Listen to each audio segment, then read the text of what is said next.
السلام علیکم ورحمۃ اللہ وبرکاتہ۔ آج امت کو جن حالات کا سامنا ہے، جن الجھنوں اور جن دقتوں سے امت گزر رہی ہے، وہ کسی سے مخفی نہیں ہے۔ دنیا میں کوئی خطہ ایسا نہیں ہے جہاں پہ بسنے والے مسلمانوں کو دقتوں کا سامنا نہ کرنا پڑ رہا ہو، اور دور حاضر میں جن حالات کا ہم سامنا کر رہے ہیں اس سے نپٹنے کے لیے ہم کو حکمت عملی اختیار کرنی ہوگی، اور اپنی اور اپنے آنے والی نسلوں کی ایمانی تحفظ کے لیے راستہ ہموار کرنا ہوگا، اس لیے کہ ایمان سے زیادہ قیمتی دولت ہمارے پاس اور کوئی دوسری نہیں ہے، اور ہمیں اس بارے میں سوچنا ہوگا جس کی خواب کی تعبیر کے لیے ہمارے اسلاف نے ہندوستان میں قربانیاں دی تھی، اور ہمارے علماء نے، ہمارے اسلاف نے ہندوستان کی آزادی میں بڑا کردار ادا کیا تھا، اپنی جانوں کا نذرانہ پیش کیا تھا۔ دوستو، تاریخ کا مطالعہ کرے تو آپ کی آنکھیں اشکبار ہوں گی کہ 1947 میں تاریخ کی سب سے بڑی ہجرت پیش آئی کہ نقل مکانی کرنے والوں کی تعداد 1,40,00,000 سے بھی زائد تھی۔ 80 لاکھ سے زائد مسلمان ہندوستان سے پاکستان گئے، اور 60 لاکھ سے زائد ہندو اور سکھ پاکستان سے بھارت آئے، اور کتنے لوگوں نے بڑی بڑی قربانیاں پیش کی۔ 14,000 سے زائد علماء کو پھانسی کے پندے پہ لٹکایا گیا۔ دوستو، کتنے نوجوان، کتنے بچے، کتنے بوڑھے اس ملک کے لیے قربانیاں دی، نقل مکانی کے لیے مجبور ہوئے، اور کتنے لوگ ہیں جو اغوا کر لیے گئے، کتنے لوگ ہیں جو قربانیوں پر قربانیاں پیش کی، ان کی کوئی تعداد نہیں۔ ہمارا بھی خون شامل ہے تزئین گلستاں میں، ہمارا بھی خون شامل ہے تزئین گلستاں میں، ہمیں بھی یاد کر لینا چمن میں جب بہار آئے۔ الٹے پھٹے سے قافلے جو نہ رک سکے نہ جھک سکے، جو وطن بنا کے چلے گئے، جو چمن سجا کے چلے گئے۔ اس آزادی کے لیے کتنی خون کی ندیاں بہائی گئی ہم نہیں سمجھ سکتے۔ ہمارے اسلاف نے، ہمارے علماء نے اس ملک کے لیے کتنی قربانیاں دی، ان کے قصے تدریسی نظام سے ہٹا لیے گئے، جس کی وجہ سے ہمیں سمجھتے ہیں کہ ہمیں یہ آزادی پلیٹ میں رکھ کر پیش کر دی گئی۔ عہد حاضر گواہ رہنا، چراغ الفت جلایا ہم نے، عہد حاضر گواہ رہنا، چراغ الفت جلایا ہم نے، راہ وفا کے قدم قدم پر ہمارے لہو کے چراغ جلیں گے۔ لیکن آج ہمیں اس آزادی کی قیمت کا اندازہ ہی نہیں، اور ہم نے یہ آزادی صرف شادیانے بجانے کے ساتھ منسوخ کر دیا۔ دراصل یہ دن تو اپنے اسلاف کی قربانیوں کے ساتھ کیے گئے وعدے کے ساتھ تجدید وفا کا دن تھا۔ وفا کے خوگر وفا کریں گے اتنے ہوا تھا، وطن کی خاطر جیے مریں گے اتنے ہوا تھا، بوقت ہجرت قدم اٹھیں گے جو سوئے منزل، تو بیج رستے میں دم نہ لیں گے اتنے ہوا تھا، تمام دیرینہ نسبتوں سے گریز کر کے نئے وطن کو وطن کہیں گے اتنے ہوا تھا۔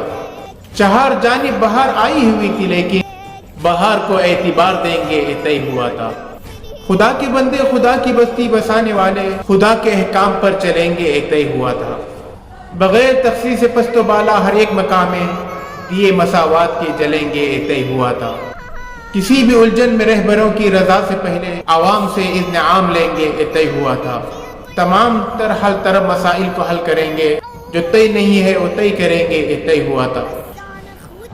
وہ بچے جو اپنے بچپن میں جھنڈے اور جھنڈیاں لگایا کرتے تھے، اور اپنے گھر اور گلیوں کو اور سائیکلوں کو اور چہروں کو 3 رنگوں سے رنگ دیا کرتے تھے، اور آسمان پر غبارے اڑایا کرتے تھے، اور وفا کے ملی نغمے گایا کرتے تھے، آج وہ وطن کی مٹی میں کہیں چپ سے گئے ہیں، وطن کے حالات کو دیکھ کر مرجھا سے گئے ہیں۔ دوستو، روز بروز آنے والی خبریں ہر دن درد اور تکلیف کا باعث بنتی ہے۔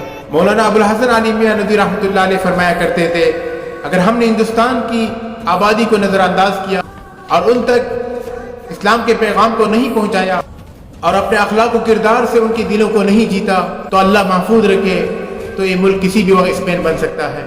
اب مسلمانوں کو اس حقیقت کو سمجھ لینا چاہیے کہ اگر 100% مسلمان تہجد گزار بھی بن بھی جائے، اور ہاتھوں میں تسبیح بھی آ جائے، اور ہر مسلمان اشراق و چاش کا پابند بھی بن جائے، لیکن اس ملک کی اکثریت دین سے نامانوس ہے، اور دلوں میں زہر لے کے بیٹھی ہے، اور سینوں میں انگارے سلگ رہے ہیں، تو خدا نخواستہ جب اس ملک پہ بھوچال آ جائے گا تو ہم نوافل اور عبادتوں کے ساتھ بے دخل کر دیے جائیں گے۔ یہ نہ سوچے گا کہ ہمارے اوپر کبھی مصیبت آ جائے گی تو کوئی آواز اٹھائے گا، امت مسلمہ اٹھ کھڑے ہوگی۔ کتنے لوگ ظلم کا شکار ہو گئے لیکن کوئی آواز نہیں اٹھا۔ ہمیں جو کچھ کرنا ہے اپنے قوت بازو کی بنا پر، اپنی قوت ایمانی کے بنا پر کرنا ہے، اس لیے اپنے ایمان کو قوی اور اپنے اخلاق کو درست بنانا ہوگا۔ رسول اللہ صلی اللہ علیہ وسلم نے فرمایا، لوگوں وہ وقت آئے گا کہ دنیا کی ساری قومیں تمہارے خلاف ایک دوسرے کو اس طرح دعوت دے گی جس طرح دسترخوان پر بیٹھنے والی جماعت ایک دوسرے کو کھانے پر دعوت دیتی ہے۔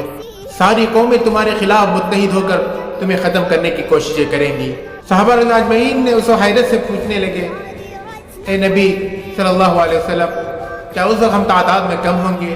تو نبی کریم صلی اللہ علیہ وسلم نے فرمایا، نہیں، بل انتم یومئذ کثیر، بلکہ تم تعداد میں بہت زیادہ ہوں گے، ولیکن غصاؤک غصاء السیل، لیکن اس وقت تمہاری حیثیت سیلاب میں بہنے والے تنکوں کی طرح ہوں گی، سیلاب میں بہنے والے جھاگ کی طرح ہوں گی، جو پانی کے بہاؤ سے بھی اپنے آپ کو روک نہیں سکتی، اور تمہارے دلوں میں وہن پیدا فرمائے گا، تمہارے دلوں میں بزدلی پیدا فرمائے گا۔ صحابہ نے پوچھا، وہن اور بزدلی یہ کہاں سے آئے؟ تو نبی کریم صلی اللہ علیہ وسلم نے فرمایا، دو سبب ہوں گے، حب الدنیا و کراہیت الموت، کہ دنیا سے محبت اور موت سے نفرت۔ دوستو، آج ہمارے دلوں میں جو بزدلی بیٹھی ہوئی ہے، جو باطل کا خوف بیٹھا ہوا ہے، یہی اسباب ہے حب الدنیا و کراہیت الموت۔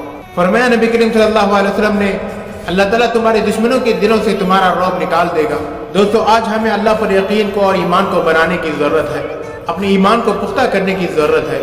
یہ عظمت باطل دھوکہ ہے، یہ ثروت کافر کچھ بھی نہیں، مٹی کے کھلونے ہیں سارے، یہ کفر کے لشکر کچھ بھی نہیں۔ اللہ سے ڈرنے والوں کو باطل سے ڈرانا مشکل ہے، گر خوف خدا ہو دل میں، کسرا و قیصر کچھ بھی نہیں۔ اسلام اگر منظور نہیں، قرآن اگر دستور نہیں، پھر خاک ہے ایسی آزادی پر کہ ملک و ملت کچھ بھی نہیں۔